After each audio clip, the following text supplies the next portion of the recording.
Hey guys, Caitlin here. Today I'm going to show you real quick what our homeschool summer schooling routine looks like. We do not homeschool year round, so we do take a summer break. We follow a fairly traditional school schedule, and some summers we don't do any school during the summer at all. It's just summer, play, you know, that kind of thing. But some summers, and this is one of those summers, I do like to work on a few things during the summer, either just things that my kids need a little bit of extra help with, or just things we didn't get to in the school year or whatever. And I anticipate that as my kids get older, we will maybe do more in the summer, but this is only our 4th year homeschooling. My oldest is only 9, and so we haven't done a whole lot in the summers in the past.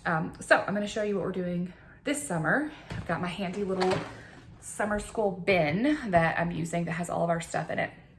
So first of all, we do some scripture memory work. That is something that we do year round. I don't feel like that needs to be limited to just school time. I feel like that's just a thing we should do all the time. And so we start our little school time in the morning with scripture memory work. We use an artist. He's on Spotify and probably like Apple Music and stuff. King's Things, I'll link it below. And he has like large chunks of scripture set to song. And so we just listen to that, and we listen to that every single day until we've memorized it, and then we pick another one. So we start with that. And then we also listen to a little bit of CC memory work. So that CC is classical conversations for those who don't do that. This is our first summer ever doing any CC during the summer. In the past, when CC was over for the year, we were done until the next year started back up.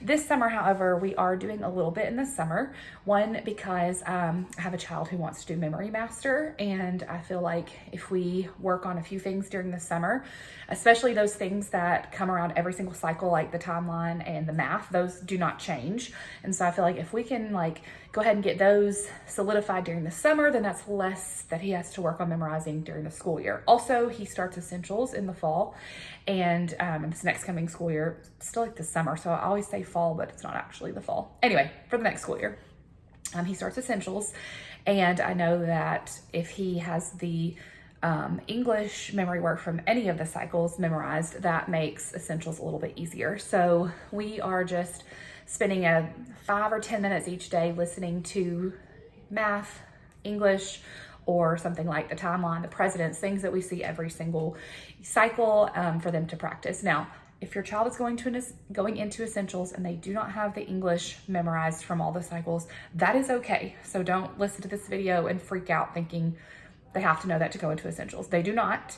And I don't anticipate that he will have it all memorized by the end of the summer either. We just listen to it, and I'm just trying to help him memorize a little bit more of it than what he already knows, refresh his memory on the things he memorized in past cycles, get familiarized with it, that kind of thing. So it's very low pressure. I'm not like doing a ton of memory work with them, just a little bit of CC memory work. So while they listen to those two things, they also do a little bit of handwriting. So something that both of my boys need a little extra practice with, just a couple of letters that they're not forming quite correctly or that kind of thing. So I have some little notebooks for them.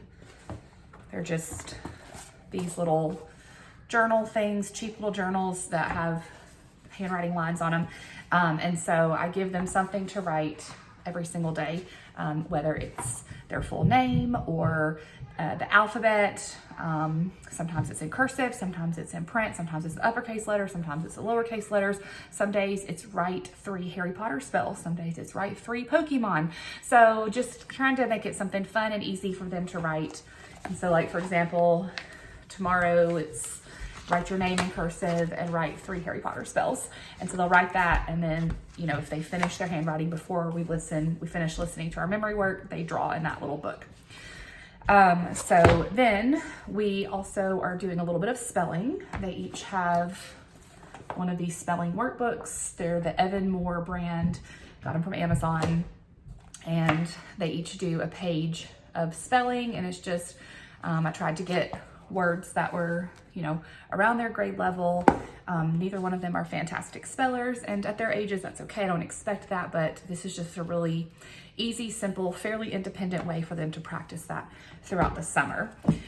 We are also working on our phonograms. You can see some of that on the board behind me. Actually, we do logic and English, and they learn a bunch of phonograms, and my boys know most of them, but they don't have them all 100% memorized, and that's a goal that I have for the summer, is for us to get like totally nailed down the phonograms. So we've made this like mind map chart on the board. We did that together, and then they just play a phonogram game, or I just quickly review the phonograms with them. They are close to having them memorized, so I anticipate within the next couple of weeks we will actually drop that from our summer school schedule. But for right now, at the beginning of the summer, that is something that I have them spend 5 minutes on, is just going through the phonograms. Then I have my oldest, who just finished Logic English Level D, which is like 3rd grade math. It's multiplication. He does not have the multiplication facts memorized yet after going through that. And so we are doing this multiplication facts that stick. You can get it as a workbook. You can also get it as the PDF download, which is what I ended up doing. And I will share a video about this later when I review that after we've done it. But we just do one little lesson from this curriculum workbook. I don't know what you want to call it. Each day, it's very short. It takes us about 5 minutes. We're working through that, and it goes with a game. So we go through the problems and do the game, and it has a short worksheet. So we do all of that. So combination of that plus some of our Right Start math games that are about multiplication will be what we use to work on multiplication over the summer. And so my goal there is that we get those memorized before we start our next level of math when we start school back.